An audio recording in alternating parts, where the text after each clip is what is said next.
Welcome to नमांस channel. मैं हूं नमान और आप देख रहे हैं स्केरी स्टोरी द नेबर। कुछ साल पहले मैंने अपने एक दोस्त का फ्लैट रेंट पे लिया था।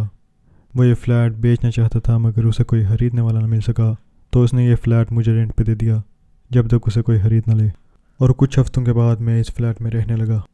मूव होने के बाद मुझे रियलाइज़ हुआ कि साथ वाले फ्लैट में रहने वाली औरत बहुत अजीब सी है। वो औरत 45 साल की थी या फिर उससे भी थोड़ी बूढ़ी।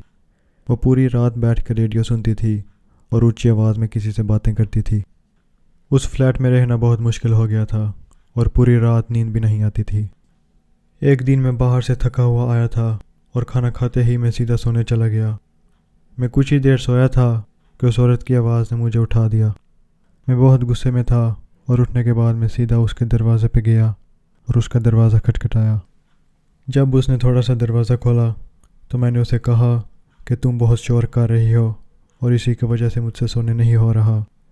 इसके बाद उसने अपना दरवाज़ा बंद किया और मैं भी वहाँ से चला गया। जब उस औरत ने अपना दरवाज़ा खोला था तो मैंने उधर बहुत अजीबोगरीब सिम्बल्स और चीज़ें देखी थी।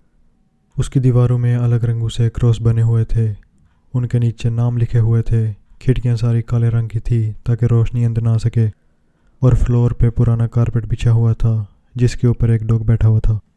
यह सब देखकर मुझे इस औरत पे शक हुआ कि यह औरत ज़रूर जादू करती होगी। क्योंकि मुझे इस औरत के बारे में ज़्यादा कुछ मालूम नहीं था तो मैंने इसके बारे में ज़्यादा सोचा भी ना।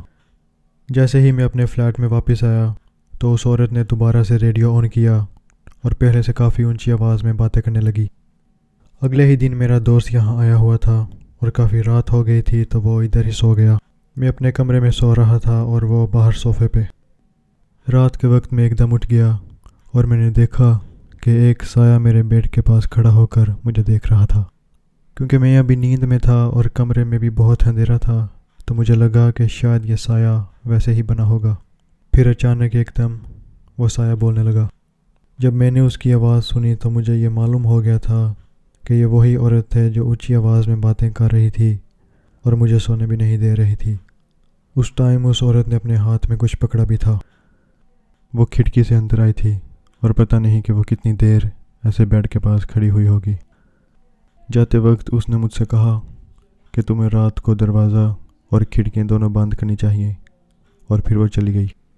अगली ही सुबह मुझे अजीब सी आवाज़ आई और ये आवाज़ मेरे बेडरूम की तरफ से आ रही थी। आवाज़ सुनते ही मैं जल्दी से अपने बेडरूम में गया और खिड़की से बाहर देखा तो वो औरत बाहर खड़ी होकर अपने आप से बातें कर रही थी। उसके हाथों में एक बड़ा सा प्लास्टिक बैग था जिसे साफ दिख रहा था कि उसके अंदर मरा हुआ डॉग था। ये डॉग उस औरत का ही था। बाहर बहुत गर्मी थी और उस मरे हुए डॉग की बदबू पूरी बिल्डिंग में फैली हुई थी। ये सब देखकर मैं डर गया था और अब मुझे पूरा यकीन हो गया था कि ये औरत पूरी पागल है। मैं जल्दी से भागते हुए ऊपर वाले फ्लोर पे गया और जो लोग उन फ्लैट्स में रहते थे उनसे जाकर पूछा कि ये बाहर क्या हो रहा है, तो वो भी सब उतने ही डरे हुए थे जितना कि मैं। उन लोगों में से एक ने मुझे आकर बताया कि वो औरत एक रात उनके फ्लैट में भी आई थी जब वो अपने बच्चों के साथ बैठकर टीवी देख रहा था। उस रात वो आदमी पानी पीने किचन में गया था और जैसे ही वो पानी पीकर पीछे मुड़ा तो वो औरत उसके पीछे खड़ी होकर उसे देख रही थी। इसके बाद हमने पुलिस को कॉल की और उन्हें इस औरत के बारे में सब कुछ बताया। तो पुलिस को पहले से ही इस औरत के बारे में सब कुछ मालूम था। पुलिस से हमें पता चला कि यह औरत वाकई में ही पागल थी। पुलिस इस औरत की परमिशन के बिना उसके फ्लैट में भी नहीं जा सकती थी क्योंकि ये फ्लैट इस औरत ने खरीदा हुआ था। अभी एक ही चीज़ थी जो पुलिस कर सकती थी और वह ये थी कि किसी तरह उस औरत को बाहर बुलाया जाए और फिर उसे अरेस्ट कर लिया जाए।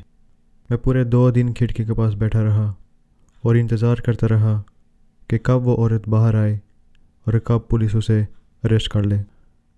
जब मुझे सुबह 2 बजे उस औरत के पैरों की आवाज़ सुनाई दी जब वो बाहर जाने लगी थी तो मैंने जल्दी से पुलिस को कॉल कर दी।